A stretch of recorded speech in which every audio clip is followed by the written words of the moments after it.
全教总今仔伫教育部头前澄清因表示讲新的教师法伫民国1809年实施以来，无适任老师的检举有6成拢查无证据，也毋过只要互检举，拢爱接受调查，至少爱2个月时间，不甲学校一粒头2粒大，所以要求教育部一定爱甲调查的程序简单化。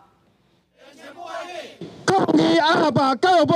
抗议阿爸教育部！台北的后天，全国教师工会联合会韩国管区的教师团体有关坚持来到教育部抗议，就是因为为着要处理无适任老师，教师法伫2019年大修加出真侪规范。不过，全教总指出，检举的案件部分大细老师拢要接受调查。事实上，有6成案件查无实际证据，有9成七无够需要甲老师改评的程度，说服学校无甲一粒头2粒大。真正需要到解聘、停聘并不续聘的一个程度，你在组调查小组去做处理。所以在整个案件的一个情节的部分，就要分流，就要做一个处理。在我们台南，就算你调查出来没有具体事实哦，没有任何具体事实，也根本不需要调查，不需要再辅导了。教育局竟然还要求老师要去上至少4小时的研习。与其花时间把学校变成办案中心，不如让学校的老师好好去办学。